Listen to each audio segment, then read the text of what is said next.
വിദ്യാർത്ഥികൾക്കിടയിൽ വർദ്ധിച്ചു വരുന്ന social media അഡിക്ഷന് തടയിടുക എന്ന ലക്ഷ്യത്തോടെ നിയമമാണോ നിയന്ത്രണമാണോ ആവശ്യമെന്ന് പഠിക്കാനായി സർക്കാർ ഒരു സമിതിയെ നിയോഗിച്ചിരിക്കുകയാണ്.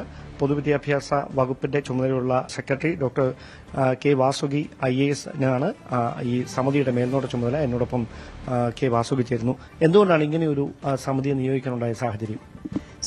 ഇപ്പോ ഈ അടുത്ത കാലത്ത് നമുക്ക് സ്കൂൾ കുട്ടികൾ സ്കൂൾ ടീച്ചേഴ്സ്, ഫീൽഡിലുള്ള ഓഫീസേഴ്സ് എല്ലാവരിൽ നിന്നും വരുന്ന ഒരു വളരെ ഒരു സീരിയസ് ആയിട്ടുള്ള വരുന്ന ഒരു പരാതി എന്ന് പറയുന്നത് ഈ ഡിജിറ്റൽ അഡിക്ഷൻ തന്നെയാണ്.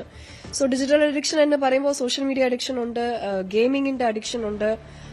അതല്ലാതെ പല രീതിയിലും ഈ ഡിജിറ്റൽ ഒരു ലോകത്തിൽ വരുന്ന പല അഡിക്ഷൻസും വളരെ ഒരു ഡ്രഗ് അഡിക്ഷനെ കാട്ടിലും വളരെ സീരിയസ് ആയിട്ട് മാറി വരുന്നുണ്ട്. അങ്ങനെ പല കുട്ടികളും ഇപ്പൊ സ്കൂളിൽ പോകുന്നില്ല, പല കുട്ടികളും ഇപ്പോ വയലന്റ് ബിഹേവിയറിലേക്ക് കടക്കുന്നു. അതുപോലെ തന്നെ ആന്റി ഡിപ്രസൻസും ആന്റി സൈക്കോട്ടിക് ഡ്രഗ്സ് ഒക്കെ എടുക്കുന്ന ആ ഒരു സാഹചര്യത്തിലേക്ക് നമ്മൾ വന്നിട്ടുണ്ട്. ഇപ്പൊ ഈ അടുത്ത കാലത്ത് ഈ ഒരു ഗസിയാബാദിന്റെ ആ ഒരു ഇൻസിഡന്റും നമ്മളെല്ലാം മനസ്സിൽ വെച്ചുകൊണ്ടാണ് ഇത് വളരെ ഒരു അടിയന്തരമായിട്ട് നമ്മൾ എന്തെങ്കിലും ഒരു നിലപാട് എടുത്തേ പറ്റൂ എന്ന രീതിയിൽ സർക്കാർ അത് കരുത്തിൽ വെച്ചുകൊണ്ടാണ് ഇങ്ങനെ ഒരു ഇതെടുത്തത്. ഇത് ഏത് തരത്തിലായിരിക്കും ഇതിന്റെ ഒരു പഠനം? റാൻഡമായിട്ട് കുട്ടികളിൽ നിന്നുള്ള കാര്യങ്ങൾ കൂടി ശേഖരിച്ചിട്ടായിരിക്കുമോ, അതോ അതല്ലാതെ ഒരു അധ്യാപകരൊക്കെ നൽകുന്ന സൂചനകളുടെ അടിസ്ഥാനത്തിലായിരിക്കും? ഐ തിങ്ക് കുട്ടികൾ ഇതിലെ ഏറ്റവും വലിയ സ്റ്റേക്ക് ഹോൾഡേഴ്സ് ആയതുകൊണ്ട് കുട്ടികളുടെ കൺസൾട്ടേഷനും കൂടി തീർച്ചയായിട്ടും ഇതിനകത്തും ഉണ്ടാവും. ഇപ്പൊ തന്നെ ഞാൻ സെക്രട്ടറി ജനറൽ എഡ്യൂക്കേഷനായിട്ട് പല കുട്ടികളോടും ഇതിനെക്കുറിച്ചുള്ള ഇന്ററാക്ഷൻസും കാര്യങ്ങളും നടത്തുന്നുണ്ട്. ആൻഡ് ഞാൻ സ്വയം ഒരു സൈക്കോളജിസ്റ്റും ആയതുകൊണ്ടും ഡോക്ടർ ആയതുകൊണ്ടും ഇത് എങ്ങനെ നമ്മുടെ മാനസിക ആരോഗ്യത്തിനെ ബാധിക്കുന്നുണ്ടെന്ന് ഞാൻ തന്നെ പല റിസർച്ചും ഞാൻ പേഴ്സണലായിട്ട് ചെയ്തിട്ടുണ്ട്. ഒരു കൺസൾട്ടേറ്റീവ് ഒരു മോഡിലേക്കും പോകും. അതുപോലെ തന്നെ ഞങ്ങളും പല റിസർച്ച് എവിഡൻസും കൂടി വെച്ചിട്ട് നമ്മൾ തീരുമാനങ്ങൾ എടുക്കും എന്നാണ് പ്രതീക്ഷിക്കുന്നത്. മാഡത്തിന്റെ ഒരു പേഴ്സണൽ ഒപ്പീനിയനിൽ നമുക്കൊരു കൺട്രോൾ ആണോ വേണ്ടത്, അതോ ഇത് ലീഗലായിട്ട് അതിൽ എന്തെങ്കിലും ഒരു നടപടിയാണോ? ഇതിൽ ഏതായിരിക്കും ഏറ്റവും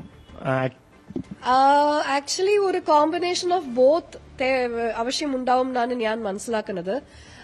ലീഗലി നമുക്ക് എന്താ ചെയ്യാൻ പറ്റും എന്ന് അത് ഒരു നിയമത്തിന്റെ ഒരു പരിധിയിൽ നിന്ന് നമുക്ക് നോക്കേണ്ടി വരും. But as you rightly said, ഒരു പേഴ്സണൽ കൺട്രോളും ഇതിൽ വളരെ അത്യാവശ്യമാണ്. ഇപ്പൊ എന്താണെന്ന് വെച്ചാൽ ഇതിനു വേണ്ടി ഒരു ക്യാമ്പയിനിന്റെ ആവശ്യവുമുണ്ട്. കാരണം രക്ഷകർത്താക്കൾക്ക് പോലും ഇതിന്റെ ഒരു സീരിയസ്നെസ് മനസ്സിലാവുന്നില്ല.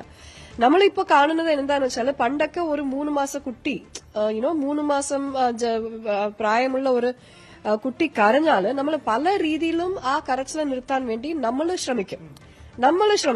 നമ്മൾ പാട്ട് പാടും, അല്ലെങ്കിൽ will try to rock the baby, ഇങ്ങനെ പലതും നമ്മൾ ഒരു എഫേർട്ട് എടുക്കും. പക്ഷെ ഇപ്പൊ എന്ത് ചെയ്യുന്നു, നമ്മൾ ആ എഫേർട്ട് എടുക്കാൻ മടി കൊണ്ട് നമ്മൾ ഫോണ് കൊടുക്കുവാണ്. 3 മാസ കുട്ടി ആ ഫോണ് കണ്ട് വളർന്നാൽ പിന്നെ that is very very dangerous. അങ്ങനെ 3 മാസത്തിൽ നിന്ന് ആ ഒരു ബ്രെയിൻ, ആ കുട്ടിയുടെ ബ്രെയിൻ അങ്ങനെ ഒരു പല സ്റ്റിമുലേഷൻസും വരുന്ന ആ ഒരു വീഡിയോവോ അല്ലെങ്കിൽ എന്തെങ്കിലും കാണുന്നുണ്ടെങ്കിൽ കണ്ട് വളരുന്ന കുട്ടിക്ക് ആക്ച്വലി അറ്റൻഷൻ സ്പാനിന്റെ പ്രശ്നങ്ങള്, കോഗ്നിറ്റീവ് പ്രശ്നങ്ങൾ, ഇമോഷണൽ പ്രശ്നങ്ങൾ എല്ലാം തന്നെ കൂടി വരും. ഇത് ഒരു എന്താ പറയുന്നത്, ഒരു ക്യാമ്പയിനിന്റെ ആവശ്യമുണ്ട്. ആൾക്കാർ ഇത് കൂടുതൽ ബോധമാറാവണം. രക്ഷകർത്താക്കൾ ഇതിന്റെ ഒരു സീരിയസ്നെസ് മനസ്സിലാക്കണം. മിക്കവാറും രക്ഷകർത്താക്കൾ I feel very few parents are completely aware of this. Many parents think that digital അഡിക്ഷനും അവരുടെ മാനസിക പ്രശ്നങ്ങൾക്കും യാതൊരു ബന്ധമല്ല, അത് വേറെന്തോ വിഷയമാണ് എന്നാണ് വിചാരിക്കുന്നത്. പക്ഷേ ഡിജിറ്റൽ അഡിക്ഷനുക്കും മാനസിക ആരോഗ്യത്തിനും ഒരുപാട് ബന്ധമുണ്ട് എന്ന ഒരു അവയർനെസ്സും കൂടിയാണ് നമ്മൾ ചെയ്യാൻ ഉദ്ദേശിക്കുന്നത്. റിപ്പോർട്ട് സമർപ്പിക്കും ഗവൺമെന്റിന്. എനിക്ക് എത്രയും വേഗം ഇത് ചെയ്യണം എന്നതാണ് ആഗ്രഹം. തീർച്ചയായിട്ടും നമ്മൾ വളരെ ഞാൻ ഇവിടെ ചേർന്ന ഉടൻ തന്നെ ഞാൻ മനസ്സിൽ വെച്ചിരിക്കുന്ന ഒരു കാര്യം തന്നെയാണ്. വളരെ വേഗത്തിൽ 3 മാസം സമയം കൊടുത്തിട്ടുള്ളത്. അതിന് മുൻപേ തന്നെ ചെയ്യാൻ പറ്റുവാണെങ്കിൽ നിങ്ങൾ ശ്രമിക്കാം. വളരെയധികം നന്ദി പ്രതികരണത്തിന്. കൂടുതൽ വാർത്തകൾക്ക് News 18 Keralam YouTube channel subscribe ചെയ്യുക.